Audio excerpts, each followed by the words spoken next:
Yes, guys, welcome back to 11 Yanks Breakdown, where we discuss all things USMNT. I'm Pete Douthit, and today we are going to be breaking down the strengths and weaknesses of every single striker in the striker pool. So of all the positions in the starting lineup for the US, the number 9, the center forward, is still not clear. Some other positions still lack exact clarity: left back, right center back, maybe the right wing, but it's the striker position that still hasn't truly been filled. Part of the reason for that is that none of the forwards have really made the case to be our starting striker. Part of the problem is that a lot of them are very young. In fact, the vast majority of the forward pool is between the ages of 19 and 21. Another part of the problem is that they're playing at all different levels, from the Bundesliga to MLS to second division in Holland to the championship, and it isn't really a level playing field, so to speak. Another part of the problem is the metric for evaluation. A lot of people want to evaluate the forwards on how many goals they score, and in some ways, I don't blame them. A striker's job is to score goals. The truth is, there are so many metrics to look at and evaluate. What about how they fit into Greg Berhalter's system? What about their hold-up play, their ability to combine, work rate, adaptability, versatility, technical and tactical ability, experience? Now, what I want to do today is evaluate my process for evaluating a player. First, I do what all of us do: the eye test. We watch the games, we look at the player, what he does on the field, and we make an evaluation of him. The problem with the eye test is that it can sometimes be deceiving. Spatial awareness is not something we can always capture on TV. Subconscious bias oftentimes plays a role. For example, if we really like a player, we're often more times likely to excuse their mistakes and errors or find justifications for them. And if we don't like a player, we're oftentimes more likely to jump on small mistakes that they make during the game or hold them to a higher standard because of that subconscious bias. It's not easy to evaluate a player using only the eye test because all of those things do get in the way. What I like to do is form a basic evaluation of a player based on watching them play, and then I'll go and look at stats and see if the stats match my evaluation of the player or if there's something that I'm missing. Now, the relationship between stats and the eye test is a difficult one, and they have to be married together in order to work. I was listening to a fairly prominent American soccer podcast not long ago, and the host basically said that he had gone online to look for stats that justified his belief a certain player should start for the US. And I remember thinking to myself, it sounds like you've already decided that that player should start, and you're just looking for stats that back up your opinion. Now, that's natural, and I'm not gonna lie, I've probably done the same thing myself. But today I'm going to try to form basic evaluations of who I think the players are based on the eye test, and then I'm going to go look at stats, and we're going to see if they match my evaluation or if there's other things in the stats that I didn't see before. Now, I'm not necessarily going to come out of this with a clear-cut idea of who the number 9 should be. I might have some opinions, but there's no conclusions drawn just yet. But I still think it's a good exercise to see if our ideas of what a player is like really matches up with what the stats are telling us. Before we get into it, guys, if you're new to this channel, welcome. Don't forget to subscribe. New videos every week. If you're already subscribed, smash that like button. It helps other people to find us. Here we go. Okay, so based on watching each of these players fairly extensively, I've drawn up 3 very broad categories of where I think these guys fit. First, we have the target men, so that would be Josh Sargent, Jesus Ferreira,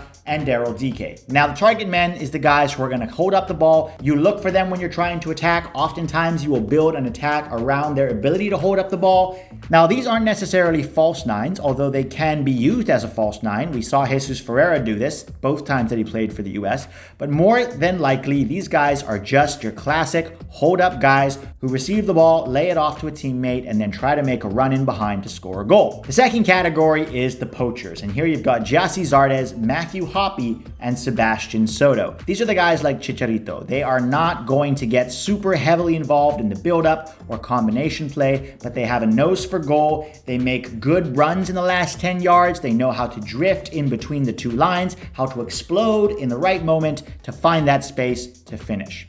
The third category is the hybrids: Ayo Akinola, Nicolas Gioacchini, and Tim Weah.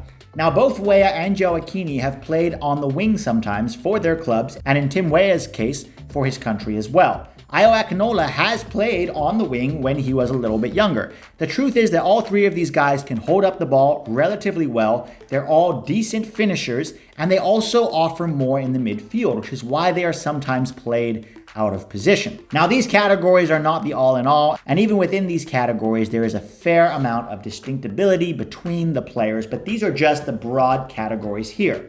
Now, as you may have noticed, there are some guys missing from these categories. Jozy Altidore, I've said it before, guys, in my opinion, no longer part of the US forward pool.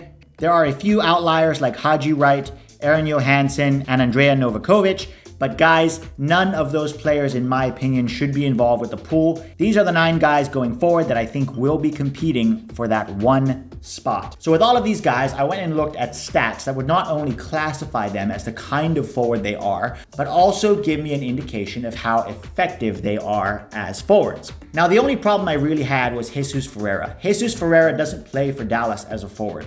He's only played as an actual forward for Greg Berhalter twice against very bad teams. So the data set that we have on Jesus Ferreira is very small, and he wasn't really included in these stats simply because the stats that he has are him playing as a number 10 or sometimes as a winger, and it really isn't enough for me to really have a look at. Now, both Gioacchini and Weah have played as wingers at times this season, but in both of those cases, they've played as forwards more than 50% of their games, and so I was able to compile enough stats with them playing as a true forward. So the first thing I wanted to look at, obviously, is their goal conversion rates. So the shots to goal percentage. So of the shots that they took, how many of them resulted in a goal? And kind of surprisingly, Tim Weah tops that list with a 62% goal conversion rate. Hoppe was second on that list, and it's interesting to me that both Tim Weah and Matthew Hoppe were the highest on this goal conversion rate, considering that the two of them had the least playing time of all of these guys playing this season. Soto came in third, which is really not that surprising. Sargent came in fourth with a 31% goal conversion rate,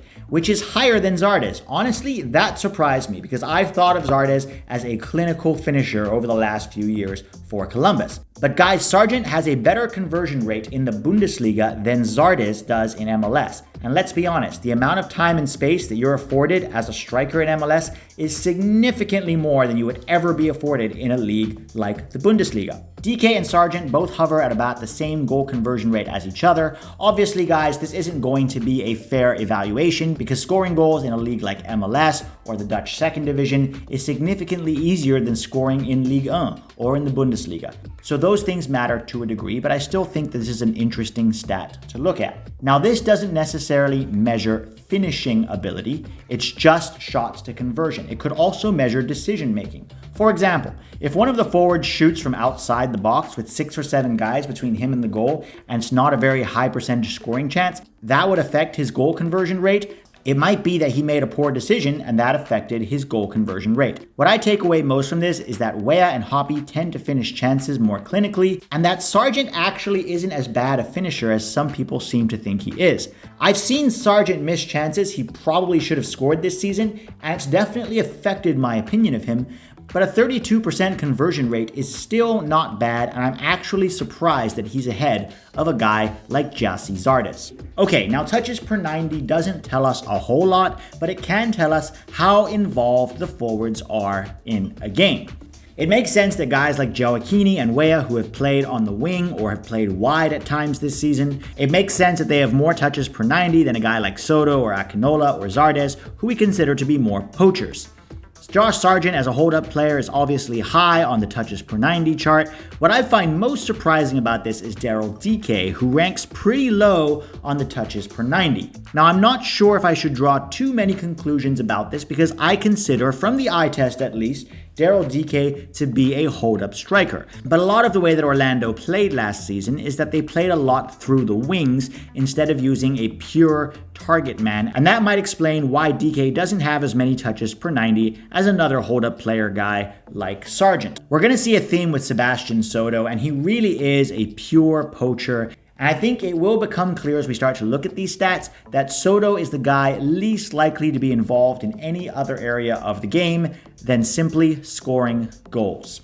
So more instructive than touches is touches per third of the field. Now, I don't have the data for Gioacchini and Soto on this one, but I still think this is an interesting look at 6 of the forwards. Sargent, as you can see, has considerably more touches in the middle third than he does in the attacking third. That's different than a guy like Hoppe, who has about the same amount of touches in the middle third as he does in the attacking third. Tim Weah has more touches in the attacking third than he does in the middle third. Now that might be surprising because Tim Weah has played on the wing, but the truth is that when Weah plays on the wing for Lille, he plays very high up the field. He doesn't play like a traditional winger that has to drop back and help defend and cover the fullback. He plays as an attacking forward who can drift inside, and that's very congruent with a role that I think he will be able to play very effectively for the US, and that is as the pinching in right winger. Daryl Dike also has more touches in the middle third of the field, but not significantly more as Sargent does. Akinola doesn't seem to get too heavily involved. Majority of his touches are in the attacking third of the field, and the same with Gyasi Zardes. So what this chart really confirms to me is that the guys that I've labeled as target men tend to have more touches in the middle third of the field, and the guys who I've labeled poachers tend to have more of their touches in the attacking third of the field. The next stat that I want to look at is key passes, because touches and amount of touches and where those touches taking place can tell you how involved an attacker is being with his team, but it doesn't tell you how effective his contributions are. Opta defines a key pass as the final pass or pass come shot leading to the recipient of the ball having an attempt at goal without scoring. In addition to assists, the key pass metric is a telling way of determining which players generate opportunities for teammates. Now, in my mind, a guy who's a hold-up player or a hybrid forward is more likely to have high key passing stats than a guy who is a pure poacher. Let's see if the stats bear that out. Key passes per 90, and guys, Josh Sargent leads this by a fairly large margin. That makes a lot of sense and definitely solidifies in my head the idea of him being a pure target man, a hold-up player. What I find most interesting is that Gyasi Zardes is second with 1.3 key passes per 90. And that doesn't really fit the eye test, or at least the narrative that I have in my head of Gyasi Zardes as being a pure poacher. So what I do now when confronted with a stat like this is go, maybe I missed something. And I'm going to be paying more attention to Gyasi Zardes this season for Columbus and looking at perhaps what is going on with this stat. Maybe it's because although Gyasi Zardes doesn't come deep to receive the ball and get too involved with link-up play and hold-up play, he is pretty good at the one-touch layoff. And that is when they do find him with a pass, he's got a terrible first touch and he knows it. So he doesn't hold on to the ball for very long. Oftentimes, he'll one-touch the ball either backwards to a midfielder or sideways to a winger and then turn around and make his run. And perhaps some of those one-touch passes to teammates are what contributes to his key passes statistic. Daryl Dike, Matthew Hoppe, and Gioacchini are all about the same with just under one key pass per 90, and then Soto, Akinola, and Weah have fewer key passes. We're really seeing a theme with Weah here. We're not seeing him contribute very heavily to his team's attack outside of goals. Of all the forwards, he's had the most touches per 90, but the least touches in the attacking and midfield third, and the fewest key passes contribution. Now, obviously, when we're talking about touches in the various thirds, that wasn't per 90 minutes. So that would explain why he has so few, because he's had considerably less minutes than a lot of the other forwards. But he does have a lot of touches per 90, so I was curious as to why his key passing metric was so low. I'm going to be using the eye test, as in watching him play more and seeing if I can figure out the answer to that question. And guys, this is how it should work, right? We use stats in combination with the eye test. We don't draw too many conclusions from just the eye test or just the stats. We try to merge them together and see if that can help us come up with the right evaluation for the kind of player that they are. The next stat I wanted to look at was shot creating actions. So key passes is one way that they're contributing to their team's attack, but what if they offer other things? FBref.com defines shot creating actions as the two actions directly leading to a shot on goal, such as dribbles, passes, or fouls drawn. And this is where it really gets interesting. Shot creating actions per 90, again, Josh Sargent leads this metric by a considerable amount. Daryl Dike and Josh Sargent right there at the top. Gyasi Zardes came in third, Hoppe fourth, Akinola fifth, and all the way down at the bottom, you have Weah, Gioacchini, and Soto. What this really is confirming to me more and more is that Weah, Gioacchini, and Soto really are pure poachers. They're not going to heavily contribute to creating chances for teammates. They're going to get on the end of balls and finish. Akinola, maybe a little bit more of a hybrid. Matthew Hoppe, who I consider to be a pure forward, has quite a few shot creating actions per 90. Yes, he's had fewer minutes than everybody else, so maybe the statistic is a little bit skewed, but I want to watch Hoppe more because maybe my initial evaluation of him as more of a poacher wasn't exactly right. And I'm not going to lie, the game that he played last week, I saw some things in combination play that I thought were very nice. Same with Gyasi Zardes here. I think of Zardes as a pure poacher, a finisher. But in both the key passes per 90 and in the shot creating actions per 90, he actually ranked fairly high. Yes, it's an MLS where you will get time and space on the ball, and that goes for Daryl Dike and Ayo Akinola as well, and even for a guy like Soto, who plays in the second division of Holland, who, by the way, has 0 shot creating actions per 90.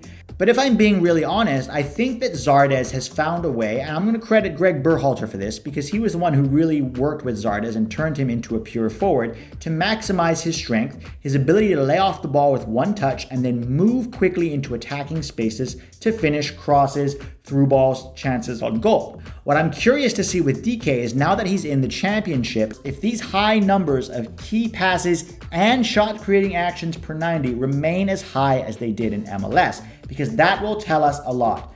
I will say this, guys, if Josh Sargent was playing in MLS, he would be one of the top forwards in the league, hands down. Already playing in Bundesliga, his shot creating actions per 90 and his key passes per 90 are significantly higher than any other forward in the pool. And that's encouraging to me because, like you, I've had my doubts about Sargent. Sometimes I watch him and I'm like, is he really that good, or do I just want him to be good? Yes, he's not contributing a ton in terms of goals and assists, just 4 goals and 4 assists this season, but he is contributing so much in terms of key passes and in terms of shot creating actions per 90, and I think that is very telling in terms of how we should think of Josh Sargent. Now, the other aspect of a forward's game that I think matters is defensive actions. Defensive actions include tackles, interceptions, clearances, and possessions won.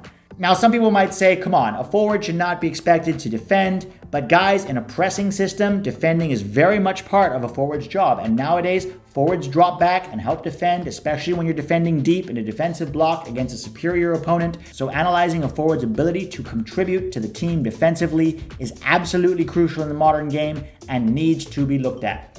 Once again, in defensive actions per 90, we actually see almost every single forward contributing heavily with 3 or so defensive actions per 90. Zardes, DK, Sargent, Weah, and Gioacchini all come out similarly. The guys that don't seem to contribute as heavily to the defensive side of the game are Ayo Akinola and Sebastian Soto. Now, like I said with Soto earlier, the guy doesn't seem to really contribute a whole lot to the game. He doesn't combine, he doesn't hold up the ball, he's not going to do a lot defensively, but can he finish? Yes. Now, truth be told, we've seen him finish in the Dutch second division. Now that he's back at Norwich, is he going to get game time? Do they believe in him? The guy kind of flopped in Hanover, and you could say that wasn't his fault, and we want to defend him, but I'm going to be watching Soto with a lot of interest because he doesn't seem to contribute a lot to the game. And in the modern game, is that going to be enough? 10 or 15 years ago, if you were a pure poacher, you could get away with it. Now, I'm not so sure you can anymore, and I'm going to be watching this development more and more over time. All right, guys, that's it for now. Thanks as always for watching. Leave your comments there underneath. Tell me who you think would be your starting 9 if we had a competitive game tomorrow. I want to hear your thoughts. I will respond. Have a fantastic week, and I will see you next Tuesday.